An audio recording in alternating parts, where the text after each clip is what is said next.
Olá, amigos. Hoje é sexta-feira, dia 2 de outubro, e eu me comprometi toda sexta-feira a falar um pouco da minha cachaça. E a minha cachaça é liderança, e foi tema da minha dissertação de mestrado, lá em 1985, quando a gente não tinha nem computador, nem Google para pesquisar. Mas antes, se inscreva aí no nosso canal para a gente ter um espaço de diálogo, e às sextas-feiras sobre liderança. A liderança tem muito a ver com o coronel? Tem, também. E por uma particularidade, liderança se refere a riscos. Tomar decisões, conduzir estruturas, conduzir pessoas, articular pessoas, criando situações de risco. Quando eu falo risco, não estou falando risco de vida, como acontece em quem comanda aí uma batalha, ou quem comanda uma ação no policiamento. Nós estamos falando risco de quebrar velhos hábitos, de fazer inovações necessárias, de vencer a resistência que sempre tem às inovações, de mexer com o conforto das pessoas, com esses hábitos arraigados. Muitas vezes, para a gente avançar, é necessário questionar velhas estruturas.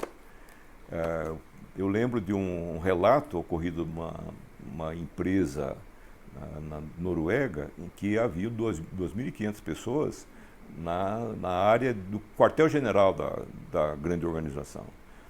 E veio uma liderança reduzida de 2.500 para 250 apenas. Vencer essas dificuldades é muito complicado, não é? Aqui em São Paulo nós tínhamos mais de quase 7 mil policiais militares fazendo vigilância de presídios, cuidando de presos. Eles não foram preparados para isso, foram preparados para cuidar da população nas ruas. Até que veio um comandante que vou vencer essa resistência e conseguiu, e desmontou esse quadro, colocou lá funcionários e agentes penitenciários e colocou quase 7 mil PM para trabalhar no policiamento. Isso requereu mexer com velhas estruturas. Existem muitas coisas a serem vencidas em todo lugar em que a gente está. E muita gente se questiona, mas qual é a diferença de um chefe e de líder? É uma pergunta muito comum e é uma resposta até simples. Quando eu designo alguém para uma gerência, para ser diretor, ou promovo um coronel para comandar um batalhão, eu estou designando chefes e tem uma responsabilidade estatutária, funcional, está ali nos manuais. Mas para ele produzir resultado efetivo, não basta estar na posse desse cargo, no exercício dessa função. Ele vai precisar de liderança, vai precisar influenciar pessoas. Vocês conhecem aquele velho ditado, né, que está em vários países do mundo, já vi que tem esse mesmo ditado. Você pode até levar um cavalo à beira do lago, mas você não vai conseguir forçá-lo a beber a água. Não estamos comparando pessoas a animais, evidentemente, mas o fato é que as pessoas só farão o melhor de si se quiserem dar o melhor de si. As pessoas percebem numa organização qualquer que elas podem dar o mínimo, que nada vai acontecer com elas. Mas essa mobilização, ela depende de liderança. Ou seja, o chefe, para ser eficaz, produzir resultados efetivamente, ele precisa exercer a liderança. Um chefe ineficaz, ele não exerce liderança. Não se pode imaginar, portanto, em qualquer estrutura público-privada, que você tenha chefes que não sejam líderes. Mas, assim como o coronel, ele não pode estar na posição, aquele velho conceito, manda quem pode e obedece quem tem juízo, é importante saber que mesmo nas estruturas militares, mesmo naqueles momentos mais difíceis das guerras, o pensamento de mobilização respeitosa de subordinados, ele pode ser decisivo nas grandes batalhas. Eu tenho um livro aqui que eu consegui num sebo da Amazon, muito interessante, sobre a psicologia da incompetência militar. Livro escrito por um psicólogo inglês, fazendo uma análise de tragédias militares, de péssimos militares, como o Lord Raglan, que comandou o dispositivo militar inglês na Guerra da Crimeia, lá no século XIX. Ele levou todo mundo embarcado para comprar uma briga com os russos. Desembarcaram debaixo de chuva, com tempo gélido, já aproximando o inverno. Obviamente, esse Lord Raglan foi lá porque ele era da corte. E o Lord Cardigan comandava a a Brigada Ligeira de Cavalaria, que, sem preocupação com seus comandados, comandou um ataque sobre a barreira de canhões. Dos 673 cavalos, não voltou nem a metade, obviamente. Mas esse autor, ele descreve uma série de grandes líderes que eram vencedores de batalhas. E tinha uma característica comum, aliás, duas características comuns perpassando todos esses grandes líderes. Era o Marechal Zhukov, que comandou a resistência das tropas russas na Segunda Guerra Mundial, quando Hitler tentou invadir a Rússia. O almirante Yamamoto, que planejou o ataque a Pearl Harbor. E quando convocado para essa missão do planejamento, ele avisou os chefes daquela guerra do Japão: nós estamos acordando um gigante, eu vou fazer o melhor plano que nós podemos ter de ataque, mas vamos pagar caro por isso. Falou para os seus comandantes. O general Rommel comandou tropas do exército alemão, não falando de tropa nazista, exército alemão, na Segunda Guerra Mundial, que botou o dedo no peito do Hitler quando o Hitler mandou matar os habitantes de uma cidade da França, dizendo a Hitler: o exército alemão não é feito de assassinos, nós somos guerreiros, nós praticamos a guerra, não assassinos de inocentes. Isso lhe custou a vida.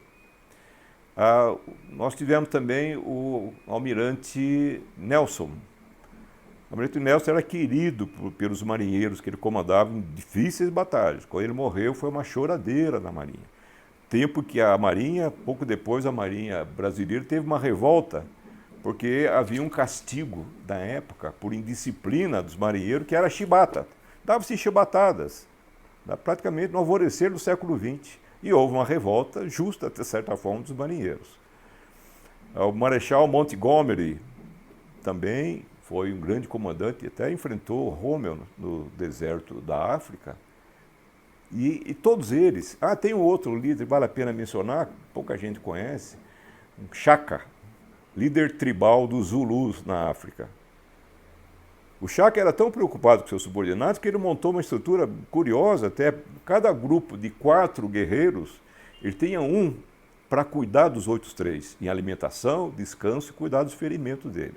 Olha a preocupação da liderança. Era um grande estrategista também nos ataques, que ele deu um suadouro nas tropas inglesas, nessas regiões da África, lá no século XIX. Mas eles tinham algumas características comuns. Veja que interessante. Todos eles tinham um grande apego pelos seus homens. Respeito, proteção, condições, inclusive, de batalha. Um outro aspecto comum entre esses líderes, como observa aí o nosso escriba, Norman Dixon, é que eles eram grandes criadores de caso, troublemakers, como diz aqui no livro. Como criador de caso? Criador de caso para proteger suas tropas. Criador de caso em buscar outras soluções mais inventivas para as batalhas. Não se aceitar pura e simplesmente aquilo que já estava todo mundo fazendo. Buscar uma forma melhor. Uma característica interessante que ele nota dos maus líderes, dos incompetentes, é que eles têm um aspecto constantemente comum, de gostar de mostrar aqueles aspectos exteriores de poder, aquele monte de medalha, chapéu cheio de penas coloridas, séquitos, sabe aquele líder do Congresso com um monte de puxa-saco em volta? Então, essas demonstrações de poder, toda vez que você olha um líder mostrando essas demonstrações de poder, ele vem com o carrão, o motorista abrindo porta, pode saber que esse cara é fraco. Esse cara vai dar problema. Porque os grandes líderes, eles são mais discretos. Mas o risco, portanto, que o militar tem, que é um risco de vida, todo líder tem de questionar o que vem sendo feito, de buscar uma nova forma. Isso cria desconfortos, claro. Esse é o risco que nós comentamos.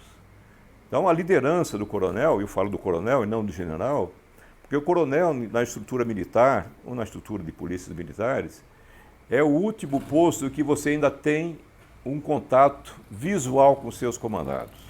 O general já trabalha com grandes estruturas, como um grande chefe de uma grande empresa, por exemplo. Mas aquele que ainda vê o seu subordinado, ele tem um papel importantíssimo na liderança. E quando nós falamos na liderança, estamos falando não só das grandes estruturas, porque muito do que acontece em grandes organizações, grandes sistemas humanos, como nós falamos, ele se desenvolve, se desenrola, muitas vezes numa seção importante, a seção de TI, tecnologia de informação, ou a seção de marketing, a seção de vendas, em que você tem 3, 5, 10 pessoas. Revoluções podem estar sendo feitas ali. E nós percebemos que as grandes lideranças fomentam a criação de liderança, o fortalecimento de lideranças para espalhar esse vírus do bem pela sua organização. Ele tem que passar essa capacidade de bem-estar para todos. Vejam que as lideranças, as grandes lideranças que aparecem no mundo, independentemente de ser do bem ou do mal, nós falamos do Hitler, mas falamos de Jesus, nós falamos do Lincoln, falamos do Stalin, falamos do Gandhi. O que tem essas lideranças em comum? Um outro aspecto importante a ser mencionado. Elas têm seguidores voluntários. Mas não é o seguidor do Facebook ou do YouTube, né, que tem lá 2 milhões, 10 milhões de seguidores. Esses seguem simpatias pessoais. Nós estamos falando de seguir pessoas que têm uma causa, estão defendendo uma causa. Uma causa para modificar, para melhorar a situação que nós temos. Criar essa estrutura de formar seguidores é um papel importantíssimo da nossa sociedade hoje. Mas lideranças do bem. É triste quando nós vemos seguidores do mal indo atrás de pessoas que têm uma intenção destrutiva em relação à sociedade. Temos que até refazer lideranças de ataque a essas lideranças mal intencionadas. O fato é que tem que se pensar hoje que liderança na polícia, na sua organização ou no Brasil é um instrumento fundamental para transformar a nossa sociedade. Veja bem quem está propondo mudanças transformacionais, desculpe o palavrão, para a nossa sociedade. No seu bairro, na sua escola, no seu clube, na sua igreja. Nós precisamos desse tipo de pessoa.